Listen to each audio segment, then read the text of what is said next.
अस्सलामुअलैकुम नाजरीन, एक नई वीडियो के साथ आपकी खिदमत में हाजिर हैं और आज की इस वीडियो में हम आपके साथ कुछ एक्सक्लूसिव इंफॉर्मेशन शेयर करेंगे जो अब तक सिर्फ हमारे पास ही है। और इसमें हम आपको बताएंगे कि पाकिस्तान तहरीक इंसाफ ने एक नया महाज खड़ा कर दिया है। पाकिस्तान मुस्लिम लीग नून या आप फिर कह सकते हैं पीडीएम हुकूमत के खिलाफ एक नया महाज तैयार किया गया है, जिसमें अब नाअहली मांगी जा रही है वजीर आजम शहबाज शरीफ की, वजीर खारजा बिलावल भुट्टो जरदारी और वजीर दाखिला राना सनाउल्लाह की। जी हां, और ये अब एक आईनी दरख्वास्त सुप्रीम कोर्ट में दायर की गई है पाकिस्तान तहरीक इंसाफ की जानिब से, जिसमें काफी स्ट्रांग ग्राउंड्स लिए गए हैं इनकी नाअहली के लिए, जिसमें एक बुनियादी नुकता इनकी मुलाकातें हैं जो इन्होंने मुलाकातें लंदन में अपने भाई मियां नवाज शरीफ और अपने जो दीगर जो आप कह सकते हैं भतीजे जैसा कि हुसैन नवाज जो कि प्रोक्लेम्ड ऑफेंडर्स हैं उनके साथ जो मुलाकातें की, और उसके बाद इसहाक डार की जो वतन वापसी है, इस तमाम को मुद्दा बनाया गया है। और अब सुप्रीम कोर्ट से ये इस्तदा की गई है कि सुप्रीम कोर्ट इनको नाअहल करे आइन के आर्टिकल 62(1)(f) के तहत, जिसके तहत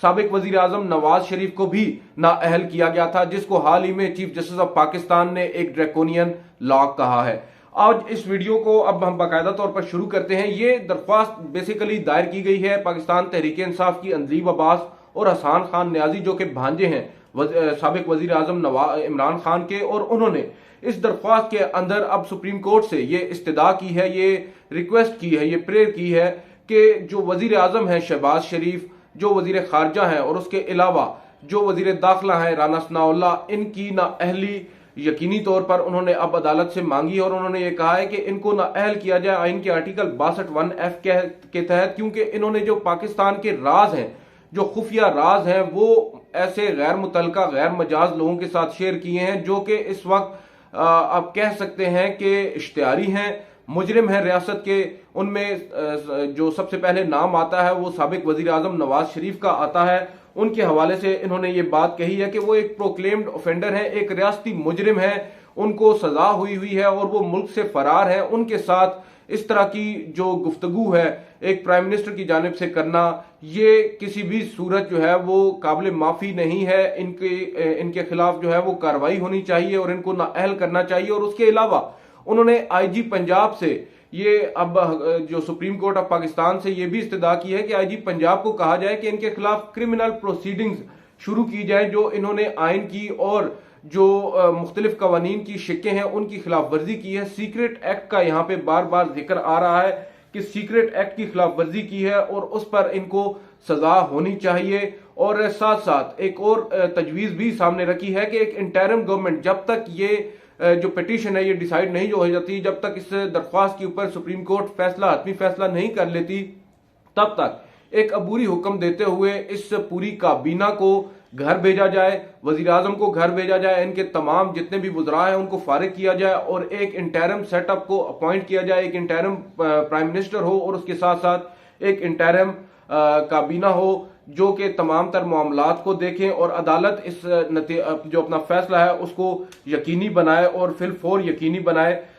ये इस दरख्वास्त का बुनियादी तौर पर मुद्दा है। इसके अंदर जो प्राइम मिनिस्टर शहबाज शरीफ ने हाल ही में मुलाकातें की हैं फॉर्मर प्राइम मिनिस्टर और अपने बड़े भाई मियां नवाज शरीफ के साथ, उनके साहबजादे हुसैन नवाज के घर, इन्होंने ये लिखा है कि नवाज शरीफ खुद एक रियासती मुजरिम है और उनके बेटे हुसैन नवाज भी रियासती मुजरिम है और शहबाज शरीफ बतौर वजीर आजम कैसे उनके साथ मुलाकातें कर सकते हैं, जो नेशनल सीक्रेट्स हैं वो उनके साथ कैसे डिस्कस कर सकते हैं, शेयर कर सकते हैं। कई ऐसी बातें होती हैं जो सिर्फ एक आप कह सकते हैं जो कंसर्न्ड अथॉरिटीज होती हैं, जो मजाज लोग होते हैं, ऑथराइज्ड होते हैं, उनके साथ शेयर की जा सकती हैं, गैर मुतलका गैर मजाज लोगों के साथ शेयर नहीं की जा सकती। तो किस तरह एक प्राइम मिनिस्टर जो है वो अपनी मंशा के मुताबिक अपनी मर्जी के लोगों के साथ जो कि इस वक्त रियासत के मुजरिम हैं उनके साथ इस तरह की इंफॉर्मेशन शेयर करते नजर आए। और साथ साथ ये भी कहा है कि उस मुलाकात के अंदर ना सिर्फ हुसैन नवाज और नवाज शरीफ थे बल्कि दो और ऑफेंडर्स जिनमें इनके अपने बेटे सलमान शहबाज और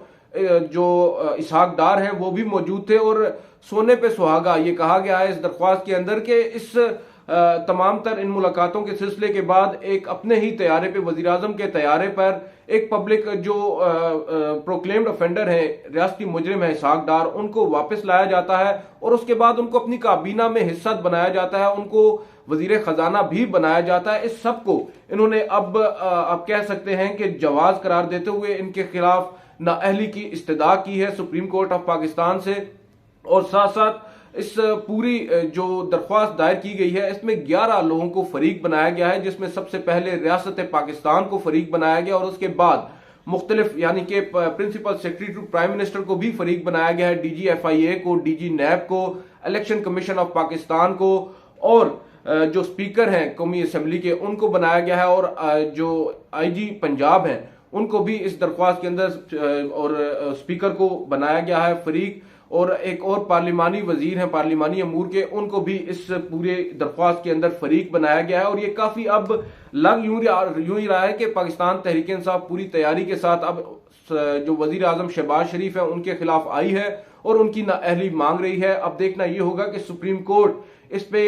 आया बेंच तश्कील देती है या नहीं, क्या सुप्रीम कोर्ट इसको समाअत के लिए, इब्तिदाई समाअत के लिए मंजूर करती है या नहीं, और अगर किया जाता है इब्तिदाई समाअत के लिए मंजूर, रजिस्ट्रार इस पर एतराज नहीं लगाता, तो फिर क्या बेंच कौन सा होगा, कौन से मोजिज जो जजेस हैं सुप्रीम कोर्ट ऑफ पाकिस्तान के वो इस आईनी दरख्वास्त पर समाअत करेंगे। और जब बेंच की तश्कील होती है तो हमें काफी हद तक अंदाजा भी हो जाता है बदकिस्मती के साथ कि फैसला क्या होगा। बहरहाल अच्छे की उम्मीद होनी चाहिए। एक दरख्वास्त आई है और काफी वैलिड ग्राउंड्स यहां पर लग रहे हैं, क्योंकि अगर इस पेपर बुक को आप पढ़ें और जो इस वक्त हमारे पास है, इस पेपर बुक के अंदर जो ग्राउंड्स लिए गए हैं, क्योंकि एक तवील पेपर बुक है, एक ड्राफ्ट है जो तैयार किया गया है सलमान जो आप कह सकते हैं इनके वकील हैं